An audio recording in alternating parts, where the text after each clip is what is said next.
Hey guys, it's Tessa. So today, I figured I would do another little book review for you guys. Let me know if you like these. I think I have one more planned so far, so let me know what you think. But the project we're going to be working on is something I mentioned, I believe in last time's craft vlog or this next one. Basically, all of the yarn that's on this shelf here, I'm just not really going to use very often. Same thing with the yarn on this shelf that you can't really see right now. It's all my Chanel and blanket yarn. I'm gonna make beanies out of them and then sell them at a little bit of a discounted rate just because I want them gone. I don't want them. I want them out.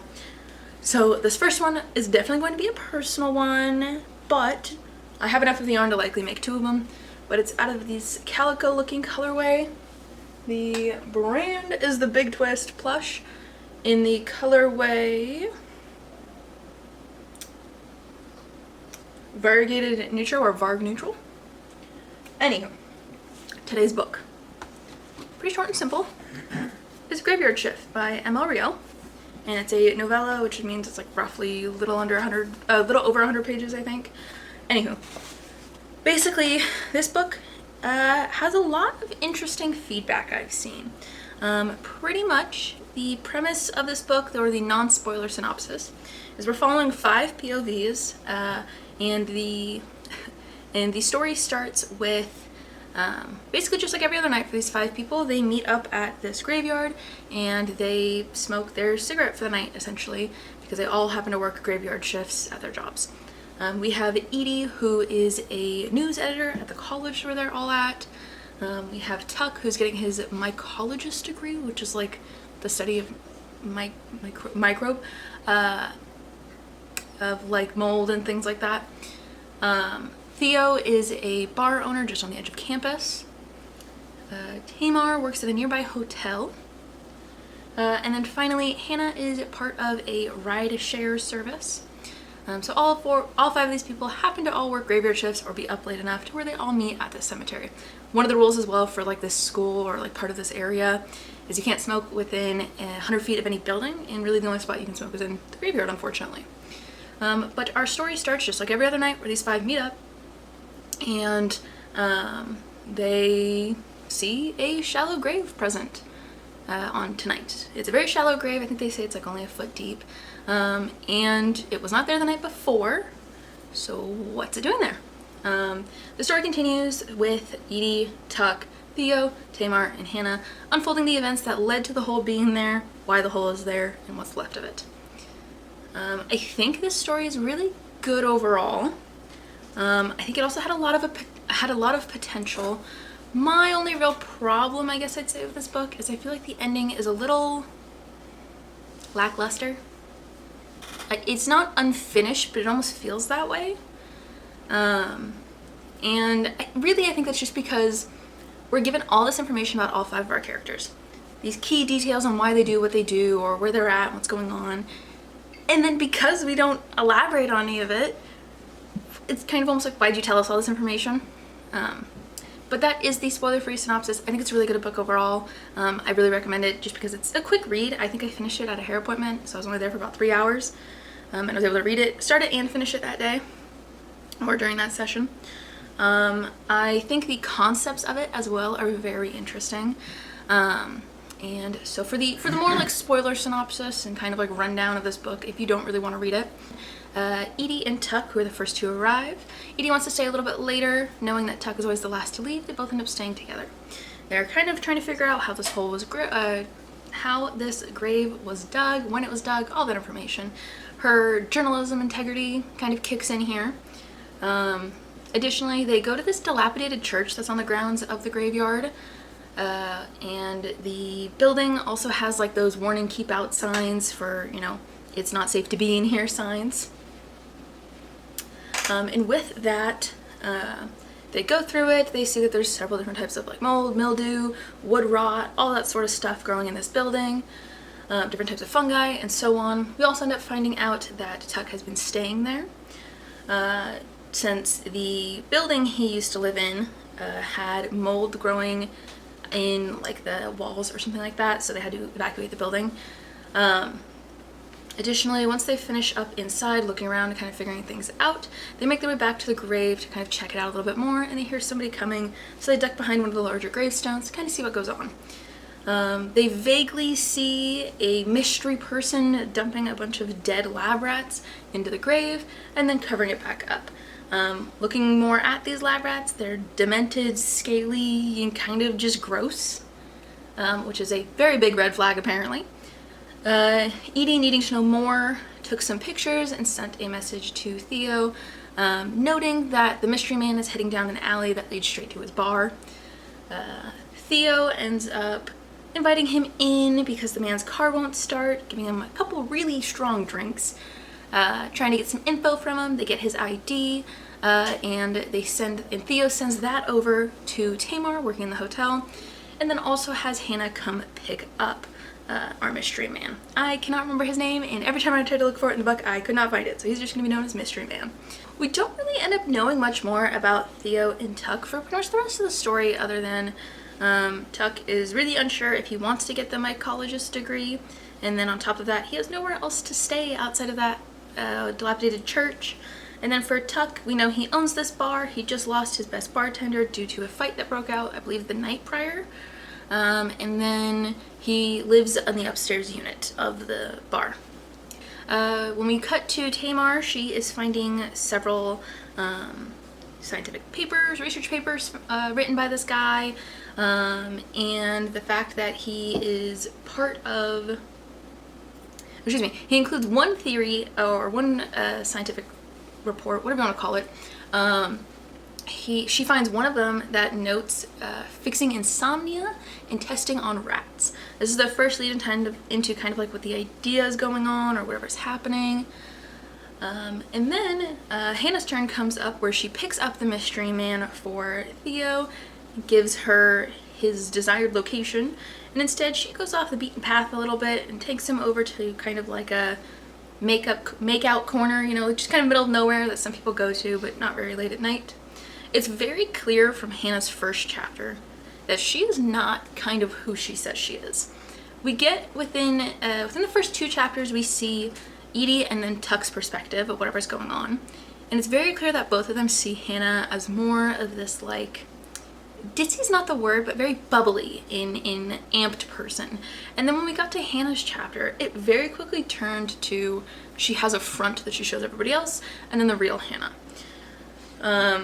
She picks up the man, she drives him to that slightly secluded area to get some additional intel.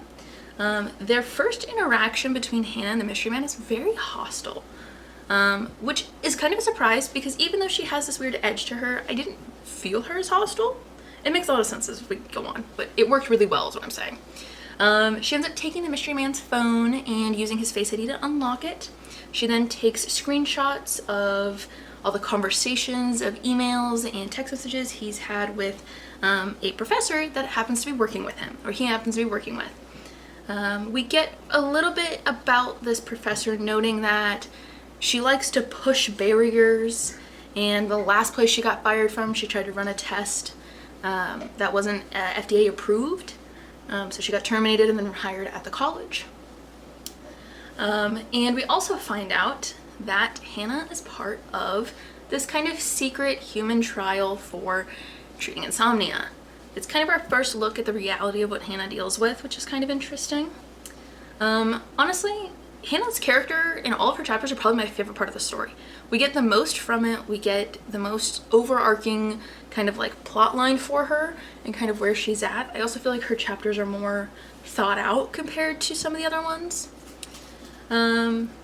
I also think, she ends up taking the mystery man's phone, the screenshots, all that, sending them to the group chat that her and the other 4 members have. And then she has a conversation with the mystery man. He's kind of just like, you know who I am. This wasn't a chance meeting. Teehee. And we find out that they ended up stopping the human trials recently due to issues with rage. We get an implication pretty quickly, I believe it's chapter 1 as well, where we note about the accident that happened in Theo's bar, where some nice docile man kind of just went a little crazy. We also find out that there's been 5 similar total incidences like this, where this completely passive mom of 2 tried to run a man off the road, so on and so forth. We also find out that this is one of the first times she has slept through the night when she was doing the trial. She was actually sleeping, and she's such a bad insomniac that apparently she only sleeps about 2 hours on and off throughout the day. She ends up getting frustrated because the guy's not being all that helpful, so she ends up just kind of kicking him out and making him walk home with him for now. She then ends up driving back to, I believe it's Theo's. And then we cut to some more information regarding the recent violent incidents around town. Like I mentioned, you had the mother of 2 who tried to run the man off the road, the incident at the bar, and so on. We found out that this is a side effect of the trial. That since it's unregulated testing, there's a tricky type of mold that they're using for these rats. And supposedly there was no way of knowing about this side effect. That's why they had the lab rats. And we start coming into some major base concerns of, well, who else was a part of this trial? What happened to those rats? Did they kill each other? Did they die? And then we fall back onto Hannah again, where once again, she's now questioning if she's going to have an incident of rage. And it's very clear that it's a major concern for her, but she's just keeping it cool for everybody else. We spend a few hours, I should phrase this, the chapters are for each person, and then within each person it's like an hour or so later. This entire book takes place in one night. So we go through a couple of chapters, kind of learning some stuff about a couple different people, and some extra things about kind of what was going on or what's believed to have been going on. And towards the end of our book, Edie realizes that they have enough information to where they can go to the police and bring down the professor for doing this trial and dealing with all these problems. Then we see that Tamar, I didn't really touch on her too much, but she did the research to figure out who the mystery guy was. But she realizes just from tonight alone, she doesn't want to be in this dead-end job, in her dead-end life where she's recently getting a divorce, and so she's going to make steps forward to kind of do something with her life. Theo invites Tuck to work at the bar and stay with him in the unit upstairs. Really, that's kind of where we end. And I really feel like Hannah and Edie's endings are very meh. Edie's end really just is she writes her article, she goes to the police, and that's all we get to know. And then for Hannah, her ending is very interesting for a book we're never going to get more information on. Her ending is she stays the night at Tamar's, it's like 4 in the morning by the time her and Tamar get to Tamar's apartment. So she stays there. It's about 6 a.m. I believe, if I remember correctly, when her chapter starts. She gets out of Tamar's bed, kind of looks around her place, and then goes into Tamar's bathroom. And we kind of see these internal thoughts going through Hannah's head. Once again, she's unsure if the rage she's feeling is a side effect of the trial or the insomnia. She just doesn't sleep. And it's very clear that at least for her, this was much more than just finding out what's going on. And again, I really like this story overall. I like that this took place all in one night. We were able to kind of quickly go through the events and figure out what's going on pretty instantly.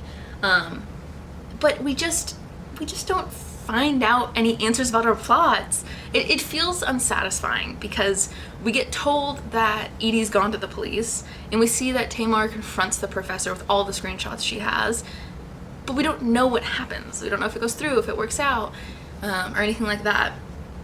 And then what's the deal with Hannah? What is going on with her? She's such an interesting character in my opinion in this story, and I really wish there was just more information, because I think this book could have even been done exclusively from her POV, and I think it would have given a very similar effect.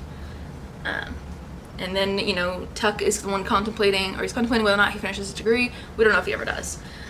Does Edie end up getting her desired fame because the prior journalist, editor, whatever it is, had a major story that made her basically famous? Does Edie end up getting that from this story? We don't know. Does Tamar let go of the comfort that she has with the job she has, the family she has, and all of that?